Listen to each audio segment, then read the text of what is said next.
자, 이번 시간에는 복쌤과 하루 10분 의료기사 등에 관한 법률 읽기 시간을 가져보도록 하겠습니다. 자, 우리가 의료법규에 관해서 공부를 해야 되는데 이게 어쨌든 법령이고 암기형 과목이다 보니까 혼자 하는 게 잘 안 될 때도 있어요. 그래서 같이 법령을 좀 전체적으로 읽어보면서 중요한 내용들을 좀 체크하면서 보도록 하겠습니다. 자, 그럼 시작하도록 하겠습니다. 자, 우선 의료기사 등에 관한 법률에 대해서 먼저 볼 텐데요. 우선 제1조는 이 법의 목적에 관해서 나와 있습니다. 그래서 자, 이 법은 의료기사, 보건의료 정보관리사 및 안경사의 자격, 면허 등에 관하여 필요한 사항을 정함으로써 자, 여기까지가 이제 이 법을 위해서 만들어 놓은 조건들이죠. 이런 것들을 정해 놓으면서 결국 뭐 하려고 국민의 보건 및 의료 향상에 이바지함을 목적으로 한다라는 거죠. 그래서 이 뒤쪽에 있는 붉은색으로 쓰인 글씨가 실제 주 목적이고요. 그리고 앞쪽에 있는 글씨들은 이 목적을 달성하기 위해서 필요한 것들을 기록해 놓았다라고 생각하시면 되겠습니다. 그래서 여기 의료기사라고 하면 이제 나오겠지만 6종이고요. 이거 두 개, 보건의료 정보관리사와 안경사를 우리가 의료기사 등이라고 하죠. 그래서 이 2종을 합쳐가지고 전체가 이제 8종이라고 얘기를 하죠. 그래서 6 플러스 2 이렇게 체크하시면 되겠습니다. 가끔 의료기사 등에 관한 법률의 주 목적은 무엇입니까? 이렇게 묻는 문제들이 있기 때문에 이것을 이제 기록해 놓았다라고 분류해 보았다라고 생각하시면 되겠고요. 자, 그 다음에 1조의 2는 정의입니다. 자, 우선 정의는 아까 6 플러스 2로 나눈 것처럼 얘들도 나뉘어져 있겠죠. 그래서 의료기사란 자, 여기가 이제 많이 헷갈려들 하시는데 의료기사란 기본적으로 의료인의 명령을 받아서 진료를 하는 애들인데 자, 근데 의료인 모두의 명령을 받는 건 아니, 지도를 받는 건 아니고요. 의사와 치과의사만 들어갑니다. 그럼 누가 제외되죠? 한의사가 제외됩니다. 한의사는 제외된다라는 걸 우리가 꼭 기억을 해 주시면 좋을 듯 합니다. 이게 작년에 꾸준히 국가고시의 시험 문제로 나와요. 그러니까 한의사 밑에서는 지도를 받고 일을 하는 거는 안 된다라는 거죠. 그래서 우리가 생각해 보면 한의원에 물리치료사가 근무하지 않고 간호사가 없고 거의 간호조무사 이런 식으로만 분류가 되어 있죠. 꼭 기억하셔야 되고요. 자, 그 다음에 보건의료 정보관리사 그리고 안경사라고 되어 있는데 자, 안경사는 지금 밑에 파란색 글씨가 되어 있는 거는 이게 이제 추가된 내용입니다. 개정된 거죠. 개정되면서 원래는 콘택트 렌즈의 판매를 업무로 하는 사람 이렇게 끝났었는데 이게 바뀌면서 판매 그리고 안경 콘택트 렌즈의 도수를 조정하기 위한 약제를 사용하지 아니하는 굴절 검사의 시행을 주된 업무로 하는 사람이라고 이제 안경세 업무에 대해서 조금 정의에 대해서 좀 더 디테일하게 바뀌었습니다. 이게 안경 업계에서는 굉장히 큰 일이다 보니까 이렇게 법이 바뀌고 중요한 내용들이 있으면 보통 그 해에 국가고시로 문제로 많이 등장을 하게 되거든요. 그래서 이런 것들 좀 잘 체크해 두시면 좋을 것 같습니다. 자, 그 다음에 법 2조는 의료기사의 종류 및 업무입니다. 의료기사라고 끊었기 때문에 6종류고요. 종류 및 업무인데 종류는 임상병리, 방사선, 물리치료, 작업치료, 치과기공사 및 치과위생사 이렇게 되어 있습니다. 자, 그래서 총 6종류로 구분되어 있는데, 얘들도 은근 시험 문제로 잘 나오는데, 나머지 쪽은 우리가 충분히 쉽게 찾을 수 있는데, 많이 헷갈려들 하는 게 물리치료사와 작업치료사죠. 그래서, 자, 물리치료사는 신체의 교정 및 재활을 위한 물리요법적 치료를 하는 쪽이고요. 다음에 작업치료사는 기능장애를 회복하는 겁니다. 그러니까 기능장애에 대한 걸 극복하는 거는 작업치료사고요. 신체 교정이나 재활 치료하는 거는 물리치료사의 요법입니다. 그래서 교정인지 장애를 회복시키기 위함인지 이런 디테일한 부분만 좀 구분할 수 있으면 물리치료사, 작업치료사 헷갈리지만 않으면 나머지 종류들은 딱 너무나도 이름에서 티가 나기 때문에 좀 쉽게 구분할 수 있지 않을까라고 생각을 합니다. 자, 그리고 업무 범위와 한계, 의료기사, 보건의료정보관리사, 안경사, 즉 얘들 묶어서 의료기사 등이라고 하고, 구체적인 업무와 범위의 한계는 대통령령으로 정한다. 그래서 이 대통령령이 가끔 시험 범위로 시험 문제로 나오기도 하죠. 자, 그랬을 때 이들의 업무 범위에 대해서는 시행령으로 조금 더 디테일하게 나와 있는데, 자, 업무 범위. 자, 의료기사 등에 관한 법률은 이제 법 3주에 따른 걸로 나와 있고, 구체적인 업무 범위가 다음과 같이 나와 있는데, 의료기사는 기본적으로 의사와 치과의사의 지도를 받아서만 업무를 할 수 있다. 이렇게 체크를 하셔야 되겠고요. 자, 그러면 이제 각각 이 총 의료기사 6종, 의료기사 등 2종, 총 8종에 대한 내용이 나와야겠죠. 그래서 시행령 2조를 찾아보게 되면 먼저 임상병리사의 업무 범위가 이렇게 나와 있습니다.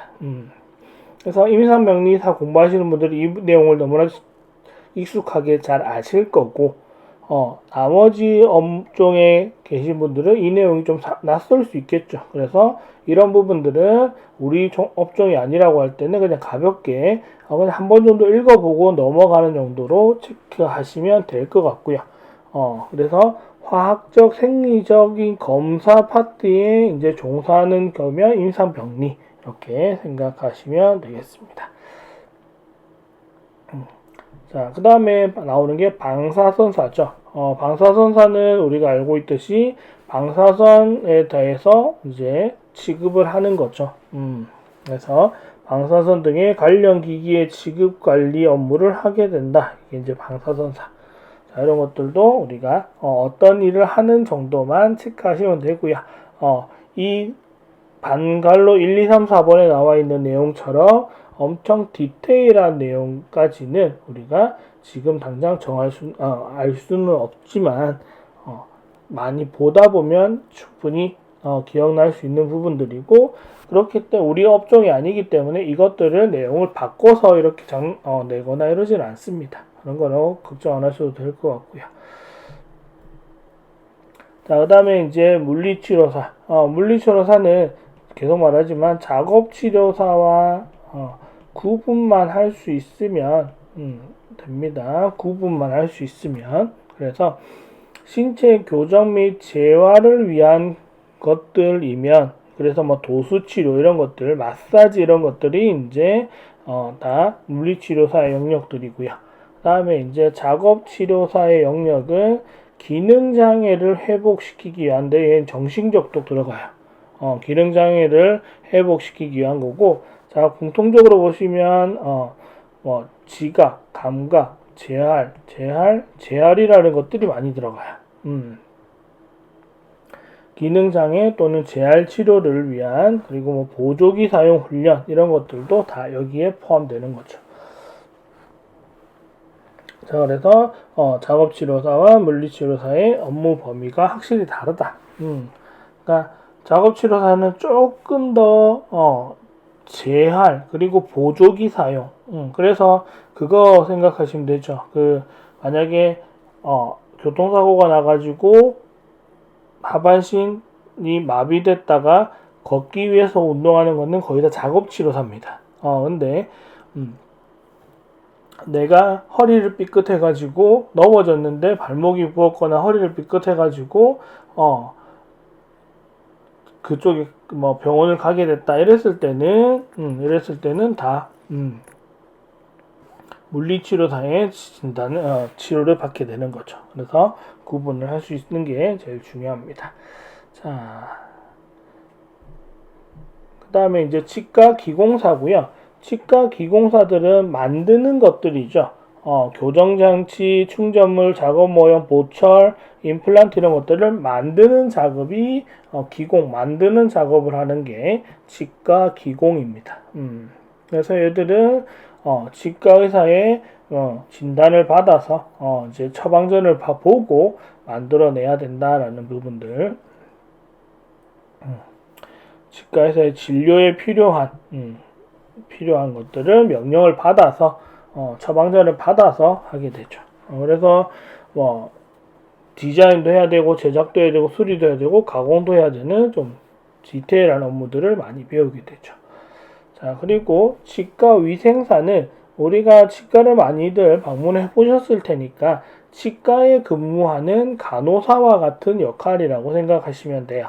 그래서 우리가 치과 의사들이 진료를 할 때 옆에서 보조하는 기능들을 다 치과 위생사들이 하죠. 그래서 치과에 근무하고 있는 간호사 분들이 다 치과 위생사 분들이다 이렇게 생각하시면 되겠습니다. 의사를 제외한 모든 선생님들을 다 생각하시면 되겠고요. 자, 다음에 이제 보건의료 정보관리사 이렇게 있는데, 자, 이 업종의 예전 이름은 의무기록사죠. 의료에 관련된 기록을 하는 사람들 이러는데, 이제 보건 및 의료에 관한 정보를 관리하는 사람 이렇게 나뉘어서 기록 및 정보의 분류, 확인, 유지, 관리에 관한 업무를 하게 된다. 이런 분들이 다 거기에 들어갔죠. 통계도 내고 등록도 하고 분류도 하고 이런 것들을 다 보건의료 정보관리사 분들이 하게 되죠. 그래서 큰 병원 가보면 이분들이 다 근무를 하면서 이런 데이터들을 다 관리하는 시스템을 하고 있습니다.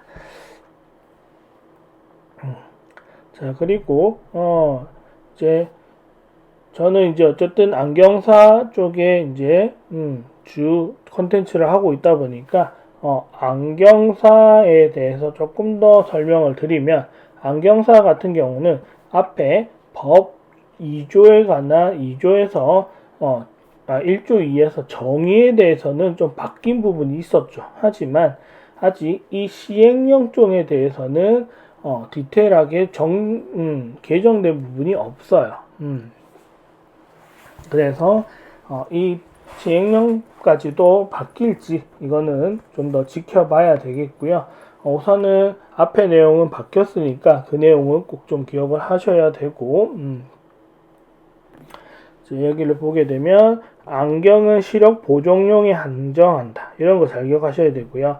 조제 및 판매 가능하죠. 안경은 조제 및 판매 다 가능하고, 콘택트 렌즈는 시력 보정용이 아닌 경우를 포함한다. 그러니까 콘택트 렌즈는 도수 없어도 되는, 도수 없는 미용 렌즈도 가능하다는 거고요. 안경은 도수 있는 것만 허용한다. 뭐 도수 없는 것도 상관없지만 도수 있는 것만 안경사가 할 수 있다라는 법이 있는 거죠. 그래서 자, 그런 차이가 있고요. 콘택트 렌즈는 조제는 못하고요. 얘는 오로지 판매만 할 수 있어요. 판매만. 자, 그래서 안경의 조제 및 판매를 할 수 있는데, 다만 6세 이하의 아동을 위한 거는 의사 처방에 따라서 조제 판매를 해야 됩니다. 그러니까 안경사는 의료기사 등에 속하기 때문에 의료기사처럼 의사의 명령을 따라서 지도를 받아서 업무를 행하는 게 아니에요. 하지만 6세 이하 아동을 위한 검사나 안경을 만들기 위해서는 의사의 처방을 받아서 조제하고 판매를 해야 된다라는 기준이 있습니다. 물론 콘택트 렌즈 판매조차도 마찬가지죠. 6세 이하 아동을 위해서는 의사 처방에 따라야 된다라는 거. 아무래도 우리가 성인들 같은 경우는 콘택트 렌즈를 미용상으로 낄 수도 있겠지만 어린애들 같은 경우는 다 시력 교정용이나 특이한 특정한 목적을 위해서 쓰는 거다 보니까 이것들은 다 의사의 처방에 따라서 해야 된다라는 부분들이 정해져 있습니다.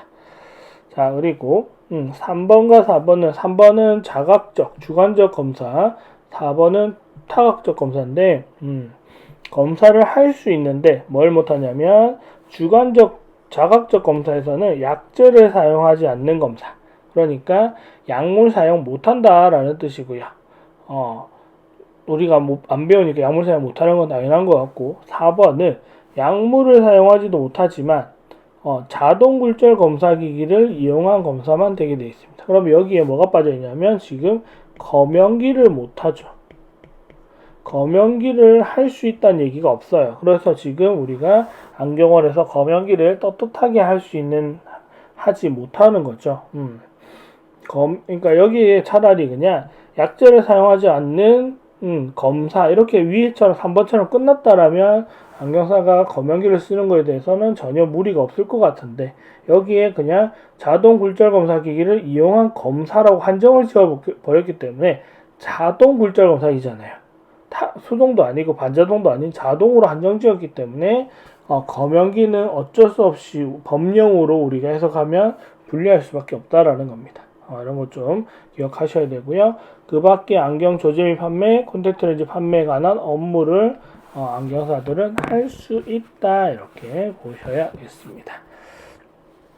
그래서 안경사는 요런 부분들이 좀 더 디테일한 시행령으로 법령 밑에 좀 더 디테일한 내용을 적는 걸로 시행령이 적혀 있는 거니까 요런 내용까지 잘 보셔야 됩니다. 은근 시험 문제로 많이 나오니까 여기 뭐 나이, 그 다음에 약제를 사용하지 못한다라는 거, 그 다음에 타각적 검사는 여기가 아니죠. 타각적 검사는 객관적이 돼야 되죠. 여기가 타각적 검사는 자동 굴절 검사 기기만 사용 가능하다라는 부분 꼭 기억하시고 문제를 내용을 정리하셨으면 좋겠습니다. 자, 오늘은 첫 시간이라 이 정도 내용만 정리하는 걸로 하고요. 법규가 좀 헷갈리고 어려울 수 있고 국시 준비하는 게 쉽지 않겠지만 그래도 모두들 힘내서 잘 준비하셨으면 좋겠습니다. 자, 그리고 안경사 국가고시 공부는 복쌤TV와 함께 해주시면, 복쌤 커뮤니티와 함께 해주면 여러분들 공부하는데 많은 도움 받을 수 있을 것 같고요. 카페, 네이버 카페, 카카오톡, 오픈톡방, 유튜브 채널 다 운영 중이고, 그리고 여기 안경사 최종 모의고사라고 하는 교재도 나와 있으니까 여러분들 공부하시는데 많은 도움을 받으실 수 있으면 좋겠습니다.